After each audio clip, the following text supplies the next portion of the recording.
a parte de heterose, né? Vou ler os conceitos aqui e aí depois a gente vai interpretar. Expressão genética dos efeitos benéficos da hibridação. Então, a heterose é a expressão genética dos efeitos benéficos da hibridação.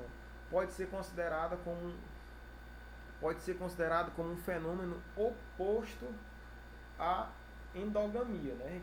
A gente vai ver aqui no decorrer que enquanto a endogamia leva à depressão, perda de vigor, a heterose, né, vai ser o oposto, exatamente o oposto. E aí a gente vai ver como é que funciona essa questão do oposto. Eu vou. Onde é que a gente vai verificar a heterose, né?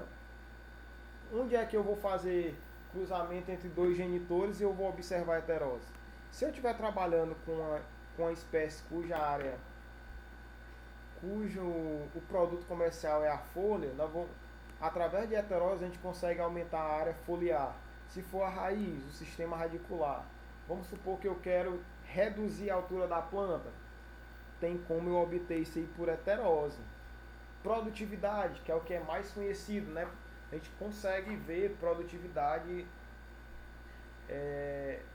consegue ter resposta de produtividade explorando a heterose, ou seja, explorando o cruzamento entre duas linhagens, né?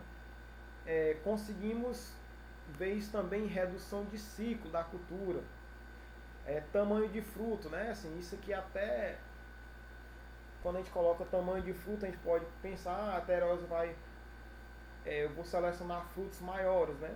Mas também pode ser possível a seleção de frutos menores. Isso aí vai depender do mercado consumidor, né? Porque dependendo da família que vai consumir, aí vai ser variável o tamanho do fruto. Como é que eu vou avaliar se o material que eu estou desenvolvendo, ele está expressando vigor híbrido na produtividade, na altura, no ciclo e assim por diante? Quais os critérios? Os critérios são esses aqui, ó. E aí tem esses termos aqui utilizados. Heterose significa o quê? Que o F1, ó, ou seja, o que está sendo produzido pelo cruzamento da linhagem 1 com a linhagem 2, ele tem média superior aos pais, né? Isso aqui eu não vou nem fazer exemplo com cálculo, porque a gente já consegue imaginar, porque nós já fizemos vários exemplos desses, né? Então, por exemplo, se eu quero saber se o híbrido meu F1 ele tem expressa heterose, eu vou ver se ele produz mais do que a média dos pais, né? Então, se ele produzir heterose, mas aí pode ser não, às vezes nós não temos interesse que ele seja superior à média dos pais, nós temos interesse que ele produza melhor que o melhor genitor. Então você pega lá o F1 e compara com a média do melhor genitor.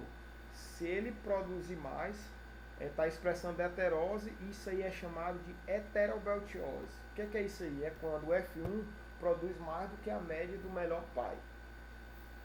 Beleza? Aí outro termo que a gente também vai aprender aqui, heterose padrão. Às vezes não adianta o indivíduo produzir só que o melhor genitor. Às vezes não, né? Na maioria dos casos, né? O que a gente quer é isso aqui, ó. Que haja heterose padrão, ou seja, o indivíduo F1 produza melhor do que o material que já está no mercado. Por exemplo, se você tem um híbrido de milho lá, você não tem só interesse que ele produza mais do que os genitores, e sim do que o híbrido que está no mercado, que é para você poder colocar eles para competir, entendeu? Então, tem esses três termos aí, que a gente verifica se está havendo, né, superioridade aí dos indivíduos produzidos, heterose, heterobeltiose e heterose padrão. Como é que onde é que a gente enxerga isso? Nas características que a gente tem interesse de aumentar a produção.